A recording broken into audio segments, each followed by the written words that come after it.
सीता जी अंबाला से।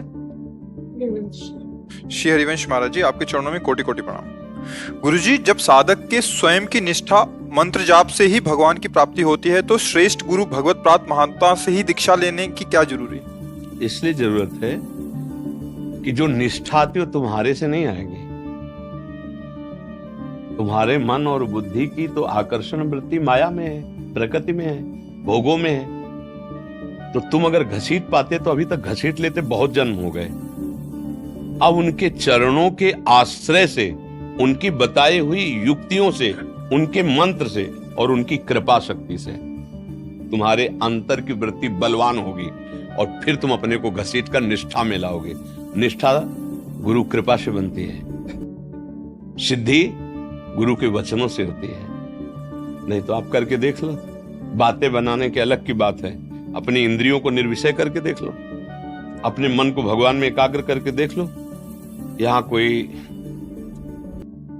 अपना पराया वाली बात तो है नहीं। वृंदावन में बैठे हो, एक सेकंड के लिए हृदय में पहुंचो और अपनी हालत देखो और खुद जज बनो।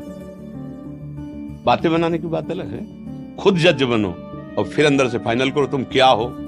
ठीक, जब गुरुदेव की शरण में जाना या जा चुके हो और उनकी आज्ञा का पालन करो, फिर जांच के देखो तुम क्या हो, तब आपको लगे गुरु कृपा ही केवल। ये तो गुरुदेव की कृपा, साहब की कृपा। नहीं, मैं अधम तो विषयों में ही रमण कर रहा था। सब शास्त्र की ज्ञान की बातें होने पर भी वहीं झुकना पड़ेगा।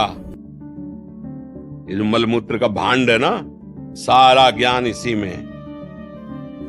ये अनुभवों की बातें कहते हैं। यहां कोई लोग ऐसे नहीं है कि छल्लेदार भाषण, जीवन को आग में जलाकर तपाकर खोजने, जब खोजने करके पहुंचता है ना जहां, तो जानत तुम्हें हो जाए। सोई जाने जे देहु जनाए।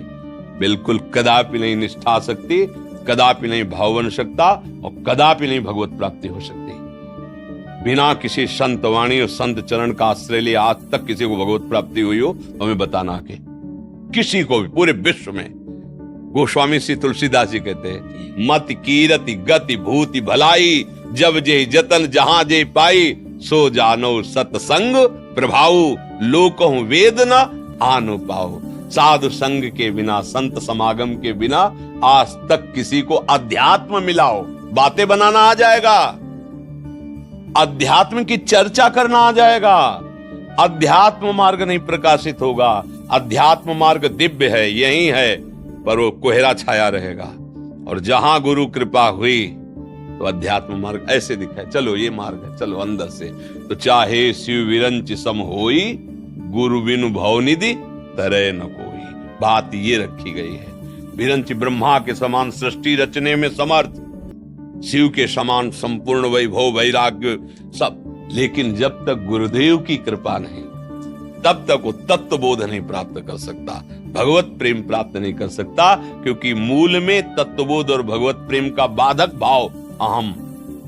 अब जब कुछ भी अनुभव होता है तो लगता है कितनी गुरुदेव की कृपा है, और जब अहंकार था तब लगा ना 4 वर्ष हो गए हमने फल के सिवा अन्न जबान में नहीं रखा, क्या कूड़ा करकट।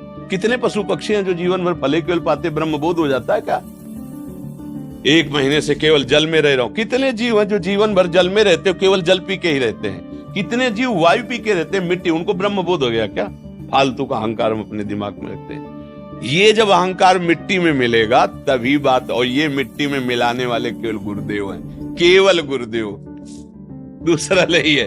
क्योंकि कुछ भी करो, ये ऐसा रोग है, कुछ भी करो ये राजी हो जाता है। मैंने आज तक रुपया नहीं छुआ, तो क्या हुआ? क्या हो क्या गया इसमें? कौन सी बड़ी बात हो गई? मैंने क्या हुआ? मैं इसका नाश गुरुजन करते हैं। जब इसका नाश हो जाता है तब भागवतिक मार्ग प्रकाशित होता है। पर ये मनमानी आचरण करना बंद नहीं करते हम लोग, और गुरु चाहे जितने बदलते रहे काम नहीं बनेगा। मनमुखी चाल बंद करो, गुरु की आज्ञा के अनुसार चलो, कभी पैर खाली नहीं पड़ेगा, परमार्थ में ही चलते चले जाओगे। ये हम अपने हृदय की बात कह रहे हैं। अब किसी और को कोई अनुभव हो, वो जाने, उसका मार्ग जाने। पर हमें जो बात समझ में आई है वो ये आए कि केवल गुरुदेव की कृपा से ही परमार्थ पथ में चलना प्रकाशित होना और वस्तु का प्राप्त होना, तीनों केवल गुरुदेव की कृपा से होते हैं। ये हमें समझ में आया है, आगे किसी को समझ में आवे तो भगवान जैसा समझावे वैसा समझ ले।